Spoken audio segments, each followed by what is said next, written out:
Have you ever met Mr. Gremlin? No, not the fuzzy little creature from those 80s horror films.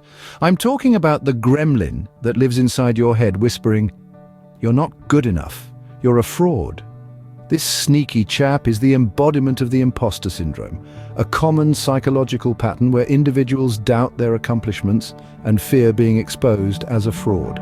This mischievous gremlin feeds off your self-doubt, growing larger and louder with every success you question. It's a formidable foe indeed, but why should we care about this internal gremlin? Because it's a dream crusher, a progress-halting, confidence-sapping little monster that can keep you from reaching your true potential. Recognizing and addressing this syndrome is vital, as it can be the difference between living a life of what-ifs and embracing the success you've worked so hard for. So grab your imaginary brooms, folks. It's time we booted Mr. Gremlin right out of our heads. Ever found yourself comparing your Chapter 1 to someone else's Chapter 20? Well, that's like comparing apples to orangutans. Utterly ridiculous. Now let's dive into the absurdity of comparisons. Picture this. You've just cooked your first spaghetti bolognese. But instead of savoring the fruits of your labor, you're comparing your culinary skills to those of Gordon Ramsay. Or you've just strummed your first chord on a guitar, and instead of celebrating the vibrant sound you've created, you're comparing yourself to the legendary Jimi Hendrix. These comparisons are not only absurd, but also fuel the fire of imposter syndrome. They make you feel like an imposter in your own life, even when you're just starting out. So next time you catch yourself making these silly comparisons, remember that you're still on Chapter 1 and there's plenty of room for growth. Remember, folks, you're an original masterpiece, not a second-rate copy of someone else. Ever heard of the fake it till you make it dance? It's a popular jig in the imposter syndrome disco. Imagine you're at a party and everyone's dancing to a tune you don't know. To fit in, you start mimicking the moves, hoping nobody notices.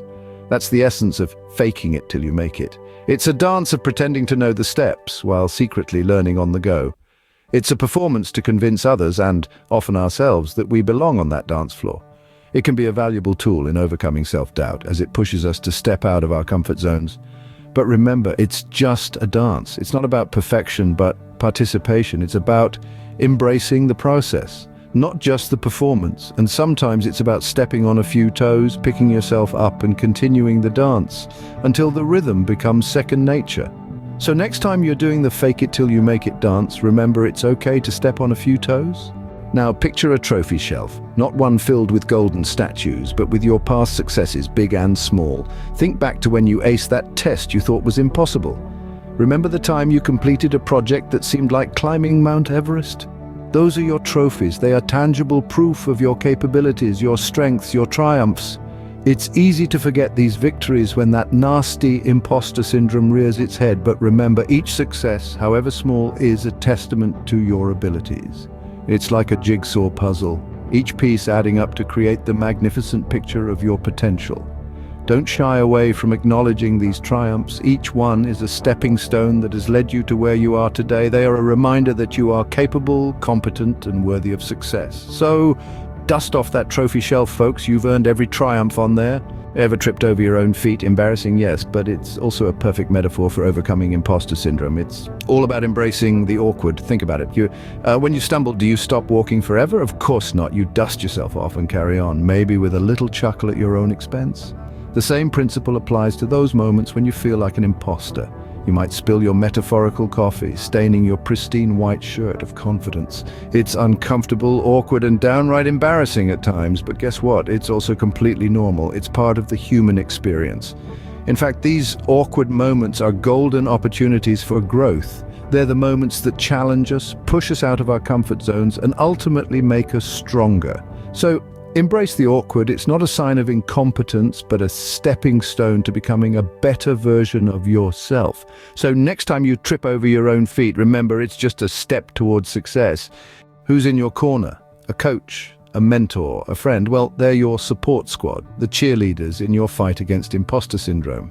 These are the folks who see your potential, even when you're blinded by self-doubt. Let's imagine a coach, for example. They're not just there blowing a whistle and making you do another lap around the field. A good coach sees your strength, your grit, your determination.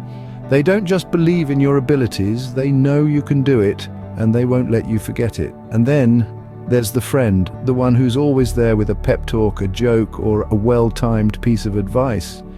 They're the ones cheering from the sidelines, reminding you of how far you've come and how much further you can go. So give your support squad a shout out, folks. They're the real MVPs in your battle against Mr. Gremlin.